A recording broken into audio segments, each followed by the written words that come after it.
Congolaises, Congolais, chers compatriotes, je me suis adressé à vous en date du 18 mars dernier pour vous annoncer les décisions que j'avais prises après le Conseil des ministres extraordinaire que j'avais présidé en date du 17 mars 2020.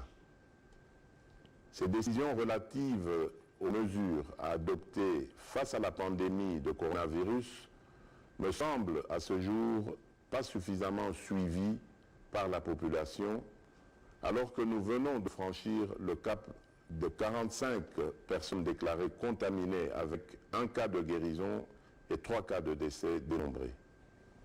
Je voudrais, avant de poursuivre, présenter mes sincères condoléances aux familles éprouvées et leur dire toute ma compassion. J'ai instruit d'ores et déjà le gouvernement de prendre en charge tous les frais d'obsèques des disparus. Ces 3 cas malheureux viennent nous rappeler, s'il en était encore besoin, que le coronavirus est très dangereux et n'a toujours pas trouvé de remède, et que le seul rempart pour tout le monde demeure le strict respect des mesures que je voulais annoncer le mercredi 18 mars. Mes chers compatriotes, je le répète, la situation inédite que nous traversons actuellement va notablement bouleverser nos habitudes et nos modes de vie. Aucune tranche d'âge n'est épargnée. Nous devons tous nous armer d'un solide esprit de résignation et abandonner toutes les activités incompatibles avec les mesures et les recommandations du gouvernement qui ne doivent en aucune occasion se trouver ruinées. Chers compatriotes, alors que voici 3 semaines, notre pays comptait un seul cas malheureux avéré dans la ville de Kinshasa, des nouvelles alarmantes nous sont parvenues du Haut-Katanga au soir du dimanche 22 mars pour nous annoncer la découverte de cas suspects, provoquant ainsi un affolement général. Je voudrais informer la nation tout entière qu'après analyse des échantillons des 2 cas de Lubumbashi par le laboratoire INRB à Kinshasa, ceux-ci ont été testés négatifs. Il sera procédé à l'analyse du 3e échantillon attendu dans les heures à venir. Je tiens à encourager la population de la ville de Lubumbashi pour la discipline qu'elle a observée depuis, ce qui doit être valable pour l'ensemble de notre pays, en respectant les gestes barrières énumérés par le ministère de la Santé. Toutefois, au regard de la tendance de la propagation de la pandémie du coronavirus, je ne doute point qu'un émoi effroyable gagne de plus en plus nos populations et qu'il faille, par conséquent, renforcer les mesures prises le 18 mars 2020, tout en intensifiant les campagnes de sensibilisation, non seulement du gouvernement, mais aussi de la part de chacun de nous, en donnant la bonne information. C'est aussi l'appel à la nécessaire cohésion que j'ai lancé le 18 mars dernier. Au regard de la gravité de la situation, face à l'urgence et à la crainte que la propagation ne s'accélère et ne devienne plus inquiétante, d'autant plus que la plupart des personnes infectées étaient en contact avec des parents et bien d'autres personnes, j'ai décidé de prendre les mesures complémentaires ci-après qui sont d'application immédiate. Interdiction de tous les voyages de Kinshasa vers les provinces et des provinces vers Kinshasa afin de permettre le confinement de la ville de Kinshasa, foyer de la pandémie. Ceci implique l'interdiction de tous les vols des passagers dans les 2 sens, Kinshasa province, à l'exception des avions transportant du fret et dont les équipages seront soumis à un contrôle d'usage strict au départ comme à l'arrivée. L'interdiction de tous les mouvements migratoires par le transport en commun, des bus, camions et autres véhicules de l'intérieur vers Kinshasa et de Kinshasa vers l'intérieur.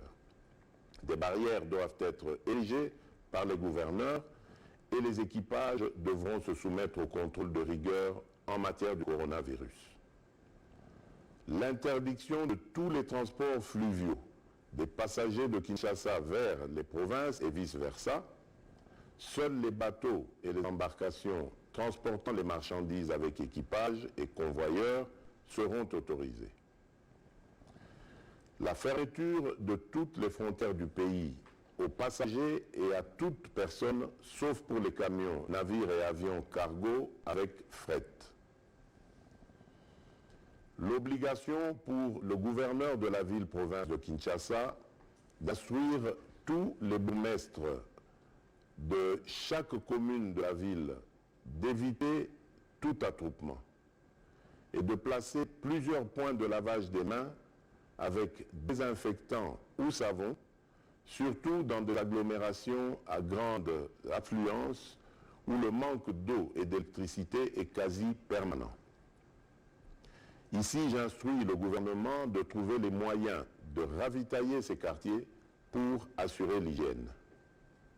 En même temps, il faudra multiplier les points de lavage des mains à l'aéroport international de Ndjili et appuyer les équipes de la RVA et de la DGM pour que nul n'échappe au contrôle d'hygiène.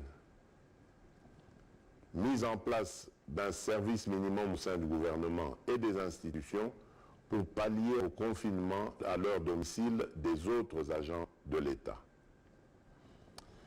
Chers compatriotes, alors que des pays tentent de trouver une solution dans l'utilisation de la chloroquine pour combattre le coronavirus, l'usine pharmaceutique Pharmakina, installée à Bukavu, dans le sud Kivu, a rendu public un communiqué en solidarité relatif à la possibilité pour elle de produire des comprimés et des injectables de l'hydroxychloroquine.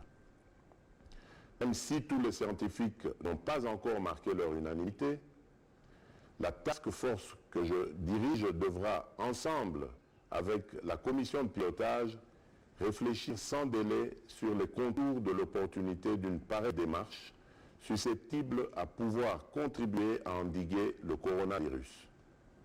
Il est urgent, en effet, que soit produite une quantité industrielle de la chloroquine qui semble avoir montré son efficacité jusqu'à ce jour dans certains pays. Dans le même ordre d'idées, j'instruis le gouvernement d'étudier le souhait des opérateurs économiques et autres partenaires qui se sont proposés d'inonder le marché de Kinshasa de vivres de première nécessité et de produits pharmaceutiques jusqu'en mai prochain et d'y réserver une suite favorable avec diligence.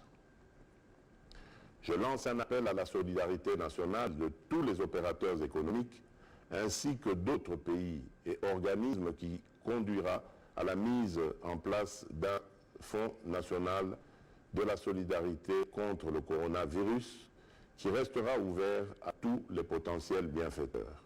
Chers compatriotes, le coronavirus n'a besoin ni d'un passeport, ni d'un visa, ni d'une carte d'électeur pour circuler chez nous.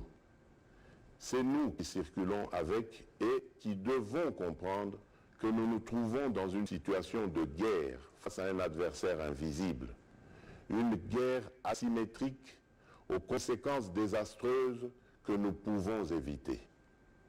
Et dans une période d'épreuve et d'incertitude comme celle que nous traversons, il est nécessaire que chacun soit appelé à prendre au sérieux cette pandémie et à observer toutes les mesures décidées.